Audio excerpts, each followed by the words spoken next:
Those who have lived around here for a while are probably familiar with the fact that Toledo has had drawbridges over the Maumee River.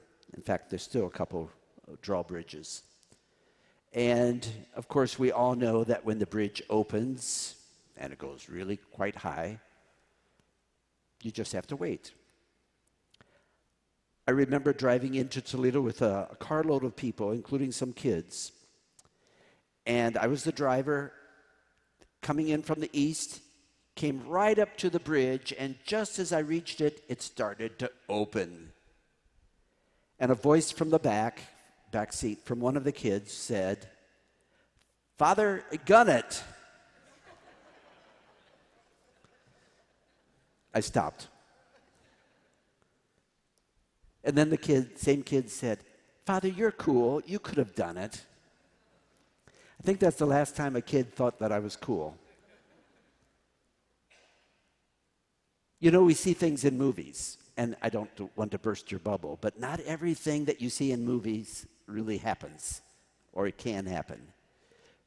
But we start to get that line kind of blurred between what we should do, could do, will try to do, versus what is impossible to do.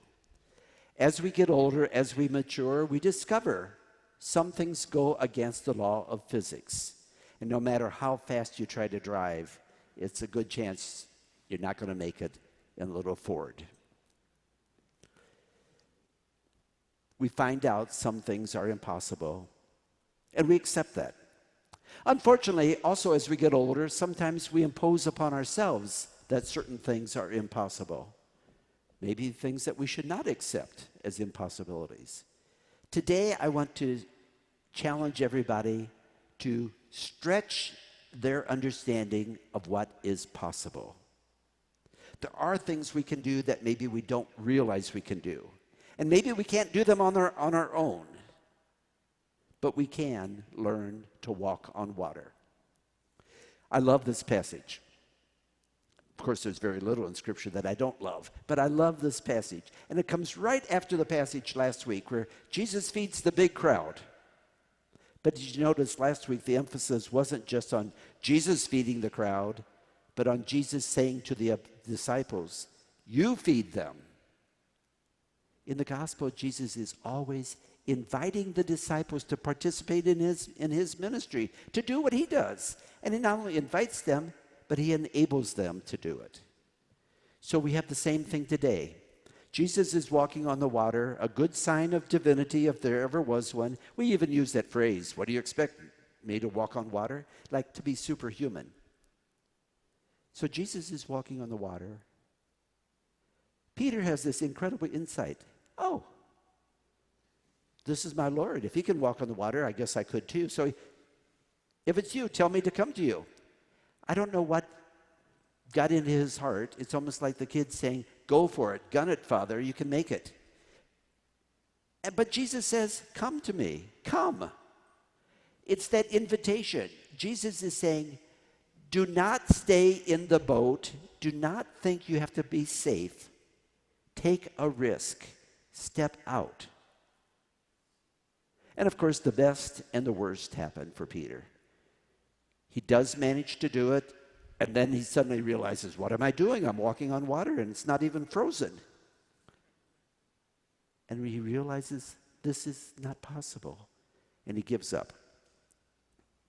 For us to walk on water is obviously not literally that we should go out to Lake Erie and start walking on water, but that we have to realize there are things we assume are impossible that with the eyes of the divinity brought into our own hearts and into our being, we can do.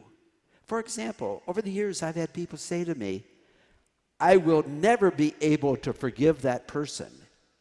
He or she hurt me so deeply, it's impossible to forgive." And I'm always thinking to myself, the old expression, to err is human, to forgive is divine. Yes, on our own, it is impossible to forgive sometimes.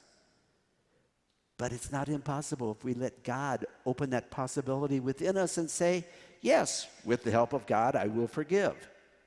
It's like Jesus saying, come to me over the water. God does the work through us. We get a taste of the divine. As I said at the beginning of Mass, the line between humanity and divinity it's not that strong. We are called into the divine. The same thing is true with trusting. How many times we've been hurt and trust has been broken? And by the way, I don't want to make light of this. When you have had trust broken, especially from someone that you put your whole life on the line for, and they failed, you might find yourself thinking, I will never be able to trust again. Even if the other person does all the right things of being trustworthy, trust calls upon the divine. And of talking about stepping out of the boat, out of the security, and just taking a risk, it can be done. Stretch the line of what is possible. Same thing is true with believing in itself. Believing in a good God when we see such horrors all around.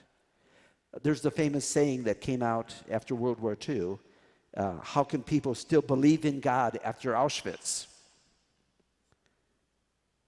There were horrors, and there's been terrible crime, and there's the worst forms of torture and inhumanity to other humans. And it does push us. But we want to continue to believe, and on our own, it may seem impossible. But this is where we call on God to help us walk on water. It is possible, but not when we're by ourselves. It's constantly the call of Jesus saying, I've asked you to help feed people. Now I'm asking you to walk on water. I want you to get a taste of the divine. This is the way you're really supposed to live. And to make it even more so, it happened in the middle of a storm. You know, if you decided you could walk on water, you might go to the lake when it's very calm and the top of the water is completely serene and glass-like. You might say, okay, this is the day I'm going to try it. You would not wait till Hurricane Isaias comes up the eastern seaboard. And in the midst of these big waves and the rain pelting down and the wind blowing, you don't say, okay, good, this is a good day to walk on water. And yet that's usually when we learn to overcome the impossibility. It's in the midst of storms. And we have a lot of storms in our lives. Some of you are going through those storms right now. They can be universal, like the pandemic. It could be war. It could be the pain that we see every day when we watch the news. It could be personal. It can be in your own family, or can even be very internal. We have storms going on. And it's precisely at that time, that Jesus says, come to me over the water. All we have to do is step out of the boat, and let go of the false securities.